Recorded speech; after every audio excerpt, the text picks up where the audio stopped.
Miss World, balik Binibining Pilipinas. Paano na si Arnold Bigapria? Hello Cruellas, mabuhay! This is Gaysel Ortega and welcome back to my YouTube channel. Intro, pasok!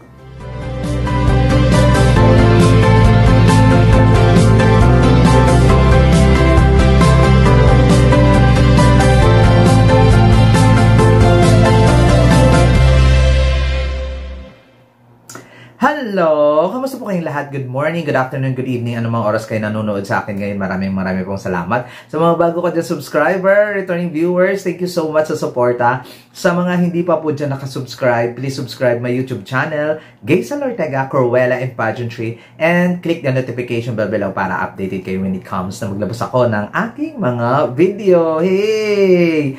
Ayun. So, before anything else, kaya hindi ako nakapag-live ng at nakapag-vlog kasi nga namasyal kami ng mga pinsan ko at mga kapatid sa isang sikat na falls dito sa amin. Di ba? At makikita ninyo yan sa mga video ko, yung struggle namin papunta pa lang doon sa falls. Syempre, hindi ko pa ina-upload yung mga nangyayari doon sa pagpaligo namin doon sa falls, Manimpa Falls. Oh, di ba? So, i-upload ko yun sa mga susunod na mga araw. Oh, di ba? Nang nakakaloka, pero hindi ang falls ang pag-uusapan natin. Ang pag-uusapan natin ay ang Miss World Falls. Charot lang. Hindi ang Miss World. Talagang mapupunta na daw di umano sa Binibining Pilipinas. Yun yung chika. Nakakaloka. As in, chika ng chika ng chika. At abangan daw this March ang announcement. Totoo ba kaya ito? Nakakaloka. Magpa-pageant na naman ang Binibini. Ang dami-dami pa ninyang tenggang queen. Charot lang. Ay, nako, sana hindi na sila magpapadyan. Ipadala ni si Tala.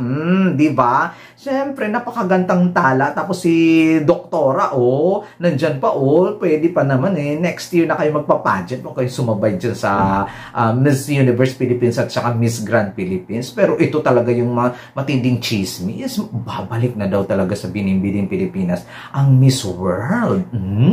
Bakit? Bakit binitawan ni Arnold Bigapria? Binatawan nga ba? Ipiling ko kumakapit siya ng bonggang-bongga doon kasi pasabog talaga ang Miss World for this year daw sa May 31. So, si Krishna Gravides nga ba ang huling Miss World na hahawakan ni Sir Arnold Bigapria or malilipat na si Binibini? Kamusta naman kaya? Oh my gosh. I'm so excited talaga sa mga lipatan. I'm so excited talaga sa mga alisan. I'm so excited talaga sa mga nagaganap ngayon sa pageantry. At hindi lang yan, di ba? TPN, kinuha daw ang prangkisa ng Miss World sa Thailand. After na nawala ang Miss Universe Thailand sa mga kamay nila, ay talagang kukunin nila ang Miss World franchise at talagang sikat at talaga lang namang ipinamalita ng TPN at sa balitang-balita talaga to na si Antonia Porciel ang ilalaban sa Miss World this year. Ala! Hindi pa talaga na hindi pa talaga nagtigil. Inubos na ang international pageant. Oh my gosh! Ay, laban kay si Krishna Gravides dito kay Antonia Porciel. Grabe, hindi ko talaga ma-imagine talaga pag kinuha talaga ng TPN to at ipinadala nila si Antonia Porciel. Ang lakas ng Thailand ngayon kung sakali man na siya ang ipapadala, di ba? Di umano lang naman, mga chika lang naman, mga chismis, pero talagang maugong talaga ang eksena na kukunin talaga ng TPM Global ang Miss World Thailand. So, talagang may kapagbardagulan talaga kay Mr. Nawat, Miss Grand, tsaka Miss Universe Thailand. I'm so excited talaga sa mga lipatan, transfer na yan. I'm so excited talaga na mapunta si Antonia Porciel sa Miss World tapos matalo uli. Nakakaloka. Tapos si Krishna yung nakatalo na, oh my God. Pero, so far siguro, nag-aagawan pa, wala pang mga official statement si Arnold Bigapria at saka Binibining Pilipinas regarding sa prangkisa kung saan na ba napunta talaga. Pero wala pang mga katotohanan na lumipat na si Binibini, wala rin katotohanan na bumalik sa kay Mr. Arnold Bigapria kasi ang pagkakaalam ng lahat ay tapos na ang kontrata ng Miss World kay Arnold Bigapria. Tapos nga ba? Or nag-renew? Or sa kanya ulit binigay? Or balik Binibini? Wala ba silang masamang tinapay sa Binibini?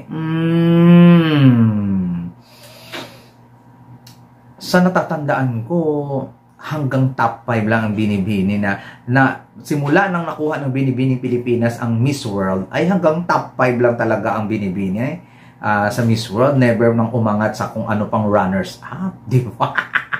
Nakakaloka. Oo nga, no? At si Maffei Yunon yun. Hanggang top 5 lang. Si Miss Gwendolyn Rue, hanggang sa kay ma'am ano talaga dapat yun, di ba? So, mahina ang pagpili ng Binibining Pilipinas when it comes sa ipapadala sa Miss World kasi top 5 lang yung naabot ng Binibining Pilipinas. Sa pagkakaalala ko, ha? Ay, hindi. Rufa Gutierrez ang pinaka-highest pala. Sorry. My fault. Miss Rufa Gutierrez, second runner-up. Tapos, Maffei Yuno, top 5. Ganon. So, marami namang naipasok yung Binibining Pilipinas sa Miss World since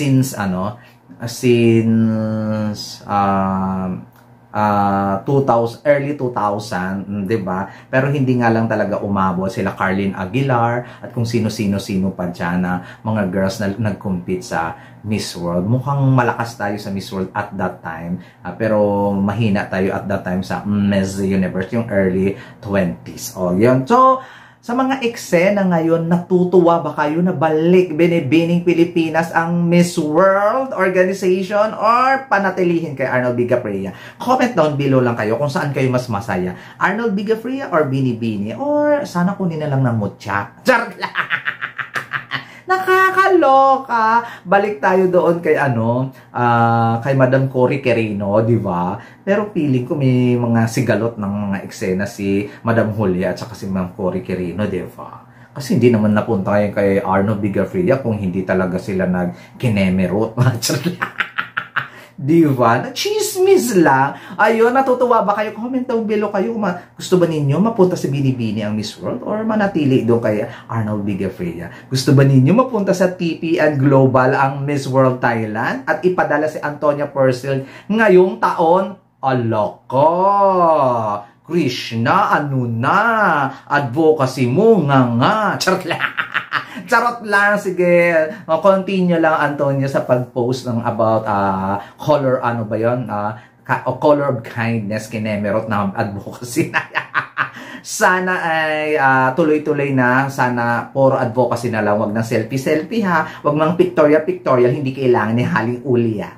Hindi kailangan ni Aling Julia ang mga photoshoot na photoshoot mo na yan. Tumulong sa nakakarami, tumulong sa society para magkaroon ng beauty with a purpose. Di ba? There you go, guys. Maraming salamat. Yan muna ang aking pagchika for today's video. Ang pagkawala kung saan na nga ba ang Miss World, Binibini or Arnold, pati sa Miss sa Thailand, ang prangkisa ng Miss World nawawala rin.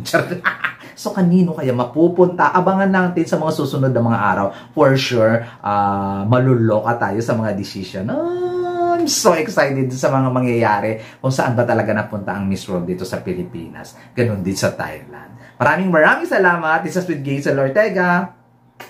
Bye!